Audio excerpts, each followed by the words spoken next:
শুভেন্দু অধিকারী সরকারের নেতৃত্বে প্রায় প্রতিদিনই রাজ্য জুড়ে চলছে হকার উচ্ছেদ অভিযান।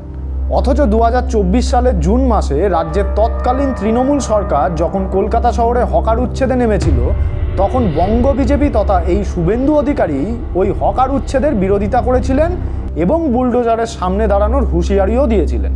অথচ আজ তারা ক্ষমতায় বসে নির্দয়ভাবে হকার উচ্ছেদ চালিয়ে যাচ্ছে। আরও মজার কথা হচ্ছে, রাজ্যের বিরোধী দল সিপিআইএম আজ যারা হকার দরদে গলা ফাটাচ্ছে এবং বুলডোজারের সামনে দাঁড়াচ্ছে, তারাই তাদের শাসনকালে কুখ্যাত অপারেশন সানশাইন চালিয়েছিল। তখন আবার বিরোধী নেত্রী মমতা বন্দ্যোপাধ্যায় হকারদের পক্ষে দাঁড়িয়ে জঙ্গি আন্দোলন পরিচালনা করেছিলেন। অর্থাৎ হকার উচ্ছেদ নিয়ে শাসক দলগুলো বরাবরই এমন দ্বিচারিতা করে আসছে। আর এখানেই প্রশ্ন উঠছে, রাজ্যের শাসক দলগুলোর হকার উচ্ছেদ নিয়ে এমন অবস্থান পরিবর্তনের পেছনে আসল কারণটা কি? শুধুই কি ভোট রাজনীতি, নাকি এর পেছনে আছে আরও বড় কোনো অর্থনৈতিক সমীকরণ? সবার আগে দেখে নেওয়া যাক, স্বাধীনতার পর থেকে এই রাজ্যের শাসক দলগুলো হকার উচ্ছেদ নিয়ে ঠিক কি ভূমিকা পালন করে আসছে। দেশভাগের পরপরই পূর্ববঙ্গ থেকে লক্ষ লক্ষ উদ্বাস্তু কলকাতায় আসে। তখনকার রাজ্যের কংগ্রেস সরকার পূর্ববঙ্গ থেকে আসা ওই উদ্বাস্তুদের জীবন জীবিকার কোনো স্থায়ী সমাধানই করতে পারেনি। ফলেই উদ্বাস্তুদের একটা বড় অংশ রেলে ও ফুটপাতে হকারিকেই পেশা হিসাবে বেছে নিতে বাধ্য হন। এ রাজ্যে কংগ্রেস শাসনে দুবার হকার উচ্ছেদের ঘটনা ঘটেছিল। প্রথমে গত শতাব্দীর 60-এর দশকের শুরুতে, তখন রাজ্যের মুখ্যমন্ত্রী ছিলেন প্রফুল্লচন্দ্র সেন, যা অপারেশন হকার নামে পরিচিত।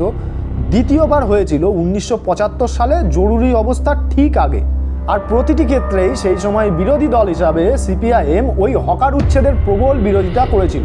তারা হকারদের নিয়ে ব্যাপক আন্দোলন সংগঠিত করেছিল সেদিন।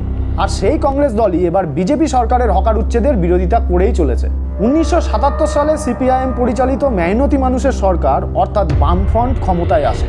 আর সেই মেহনতি মানুষের সরকারই 1996 সালের 24শে নভেম্বর গভীর রাতে 10,000 পুলিশ বাহিনী, যথেষ্ট বুলডোজার ও বাস নিয়ে হকার উচ্ছেদে নামে। সাথে ছিল সিপিআইএমের শত শত নেতা ও ক্যাডার বাহিনী। ওই উচ্ছেদ অভিযানই অপারেশন সানশাইন নামে ইতিহাসে কুখ্যাত হয়ে আছে। আর ওই সব গরিব ও প্রান্তিক মানুষদের উচ্ছেদ যজ্ঞে নেতৃত্ব দিয়েছিলেন সিপিএমের দুই দাপুটে নেতা সুভাষ চক্রবর্তী ও কান্তি গাঙ্গুলি। সেদিন সিপিএমের কর্মীরা কলকাতা পৌর সংস্থার ব্যাজ ধারণ করে ভাঙচুর, লুটপাট, অগ্নিসংযোগ এবং নিরীহ হকারদের ওপর নির্বিচারে হামলা চালায়। সেদিন 1640টি দোকান পুড়িয়ে মাটির সঙ্গে মিশিয়ে দিয়েছিল এবং গ্রেপ্তার করা হয়েছিল 102 জন হকারকে। সেই সিপিএম আজ রাজ্যে বিরোধী দলের ভূমিকায় আছে এবং বিজেপি সরকারের হকার উচ্ছেদের প্রবল বিরোধিতা করছে। আরও মজার কথা হচ্ছে, সেদিন অপারেশন সানশাইনের বিরুদ্ধে তৎকালীন বিরোধী নেত্রী মমতা বন্দ্যোপাধ্যায় হকারদের নিয়ে প্রতিরোধ আন্দোলন গড়ে তুলেছিলেন, যার ধাক্কায় 2000 সালে কলকাতা পুরসভা বামেদের হাত থেকে সরাসরি তৃণমূল কংগ্রেসের হাতে চলে আসে। সেই হকার দরদি মমতা বন্দ্যোপাধ্যায়ের সরকার আবার 2024 সালের 25শে জুন বুলডোজার নিয়ে হকার উচ্ছেদে নেমে পড়েছিল। আবার তার বিরোধিতায় নেমে পড়েছিল তৎকালীন প্রধান বিরোধী দল বিজেপি। এবার সেই বিজেপি ক্ষমতায় বসতে না বসতেই হকার উচ্ছেদ শুরু করে দিয়েছে। ফলে এই ঘটনাবলী থেকে সহজেই অনুমান করা যাচ্ছে শাসক দলগুলোর হকার প্রেম কতটা খাঁটি।